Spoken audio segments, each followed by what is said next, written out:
This is Adventure for Life. I'm Joel.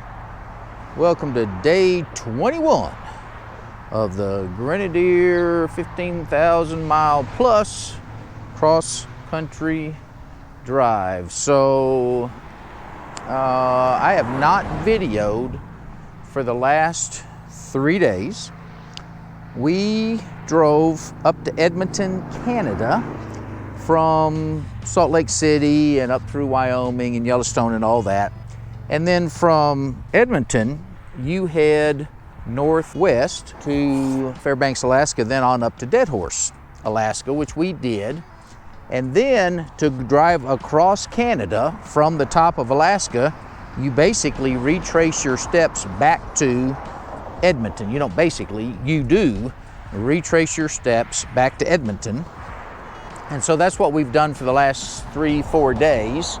And I didn't video any of that except for the trip from Deadhorse back to Fairbanks, and did a little bit of the drone footage and whatnot. For the last 3 days, I haven't videoed anything because we had already done all that. I take that back. We did get some animals, find some animals that we hadn't seen before. Anyway, we just left Edmonton this morning, are headed to Saskatoon, Saskatchewan. And so I'm going to show you what each one of the provinces of Canada are like. And so I'll do a 360 in a second, but this is the eastern side of Edmonton. And when I was looking on, today's going to be our shortest drive so far, 5 hours. And so when I was looking at the map to get here, I saw on the map Elk Island National Park. Don't know anything about it, never heard of it before, but here we are 10, 15, 20 miles outside of Edmonton. And I thought, you know, since it's going to be a short drive day and because we don't see anything else to do, we're going to go to Elk Island National Park and see what that's all about. By the way, there's another national park up here that's apparently famous that is called Jasper. And Jasper is burned over the last 4 or 5 days, something like that. And so, I don't know much of the details, but it was a big enough deal that a waitress at the restaurant yesterday told us about it. So anyway, they obviously do have, Canada has national parks, and we're going to visit this one and see what it's all about. And so we'll take a look when we get in there. By the way, this is what we've seen so far in this part of Alberta. Edmonton, Alberta, which is just, you know, the road's been lined with trees that look like that. One more thing before we go on. This is what your bumper looks like after about 3-4 days of driving across Alaska and Canada. Now you remember I washed this thing about 4 or 5 days ago when we got back from Deadhorse to Fairbanks to get as much of the muck off as I could with a high pressure wash. But anyway, lots of bugs up here. Okay, so we're on the Bison Loop Road inside of Elk Island National Park, and we've already gone around the loop road once and seen exactly how many bison you're seeing right now. So we will go back and insert a clip of some of the bison we've already shot, just to give you the feeling that I actually saw some bison in Elk Island on the Bison Loop Road. Let me tell you the story real quick. So this is one of the first national parks in Canada, built in the early 1900s. They wanted to reintroduce the buffalo, the bison, into Canada, and they chose this place to do it. So they went and got a herd of privately owned buffalo from Montana and brought it up here. I think they said 86 of them, and introduced it here. It was successful. They've since then transferred some buffalo to Banff, and they've transferred some of them back to Montana. In fact, in that same general area where this herd originally came from, they've introduced some back into that area. So anyway, and by the way, they do have elk here, about 1,000 elk, they said, but they only come out at night. So I believe at Elk Island National Park, you're going to get a view of what the trees look like and what the grass looks like, but there's no buffalo that we've seen, and so this is about what you get. You can't win them all. Well, we drove around the bison loop 3 times, hoping the 3rd time would be the charm. We saw no bison, although I did see a tree stump that looked like a bison from a distance, for whatever that counts for. Okay, after the resounding success of Bison Loop, we came to Tawayik Lake. And Tawayik Lake ends up being a place that's like 2 or 3 miles down that trail. And this here parking lot.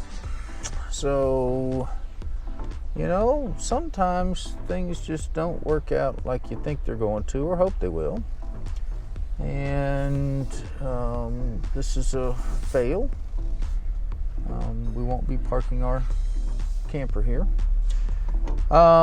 Anyway, so Elk Island, from what I know, and we'll see if there's anything else, there is Bison Loop, there is Tawayik Lake, and there is Oster Lake, which the entry to Oster Lake was also closed. So let's hope the rest of the drive to Saskatoon is a little better than it started out. Since I mentioned Oster Lake, there's the parking lot we were just in, and here is the entry to Oster Lake, which is reservations only. Oh, for camping. Okay, I have to take back everything I said. There's a real live bison on, oh, he's crossed the road and now he is onto the area. See those cars over there? They're on Bison Loop, and there he is in all his glory. It's a big animal. By the way, we looked, you know, is there a difference between a buffalo and a bison, and found out that a bison has got a beard and a buffalo doesn't. So there you go. Anyway, by the way, this was $17.50 Canadian, which in real money is about $12.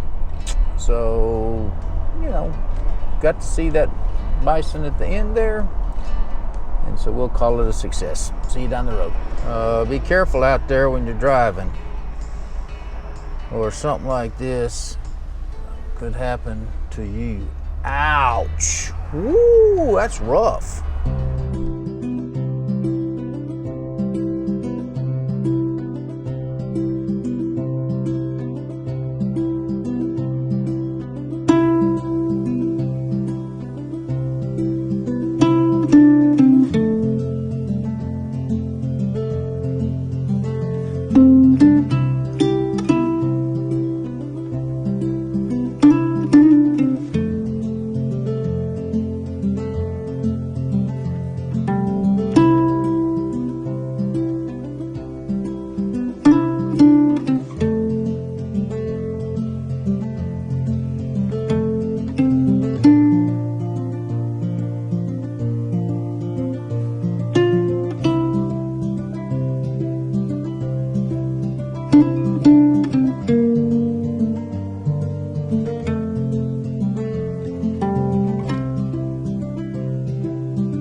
Okay, we are heading into the town of Vegreville. See the sign, "Welcome to Vegreville." And you may ask, well, what in the world are you doing in Vegreville? Well, I'm glad you asked, because Vegreville is home to the world's largest Pysanka, Pysanka.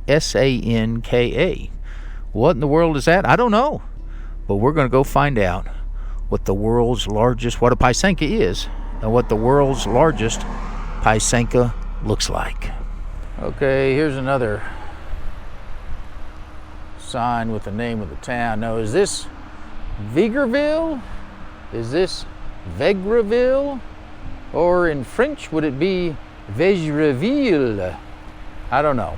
But anyway, there's the world's largest Pysanka right over there. We're gonna drive over there real close. And I don't know how you pronounce Pysanka either, but I'll tell you this, in the south, that'd be Vegreville.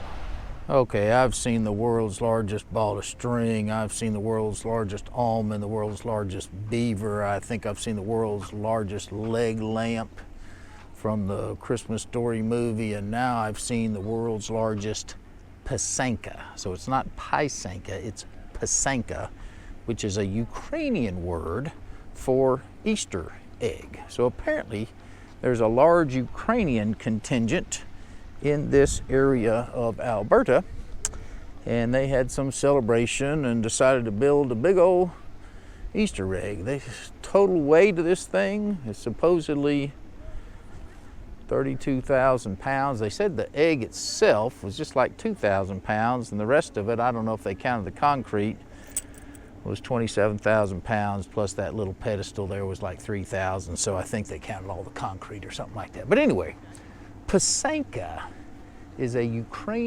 Ukrainian name for Easter egg. And now we have come to the town of Vegreville, and seen the world's largest Easter egg. Okay, so we stopped in the Visitor Information Center, not because we wanted information about the town, but because we wanted ice cream, and they had it. I mean, it was pretty good. Anyway, while I was in there, and by the way, there's the little caboose, and there's the Pysanka. Anyway, while I was in there, I asked the locals, how do you pronounce their town name? And interestingly, they said Vegreville, like Beggarville, only with a V. And of course, I made the comment that that's not how it's spelled, and they don't much care how it's spelled because they're going to pronounce it like they want to because they're the locals. Anyhow, they readily admitted that that is not a correct pronunciation for the spelling. And you know what I always say? When in Vegreville, do as the Vegravillians do. So from now on, it's Vegreville. See you down the road. Okay, we made it to Saskatoon. It was about a 5-hour drive total if we'd driven straight. I think we ended up spending probably 8 hours to get here because we did the stops that you saw on the video. This was our shortest day of driving. We did pass the 13,000 mile point for the entire trip. Tomorrow we're driving to Winnipeg. I'm not exactly sure how far that is. You know, not every day is going to be the greatest. I certainly hope you enjoyed the drone footage driving through the canola fields. That was, to me, that was very pretty. I didn't see, you know, you saw the best of what we saw today. There was one, you know, kind of river gorge or whatever that was nice, but there wasn't a good place to pull over and show it, and it was not nearly as good as what we've seen in the Yukon territories and in British Columbia. So it appears that Alberta and Saskatchewan are primarily agricultural areas. That doesn't make them bad. It's just, you know, it's just not the same thing as that rugged western mountainous look that we got out west. So anyway, thanks for coming along, and I'll see you tomorrow.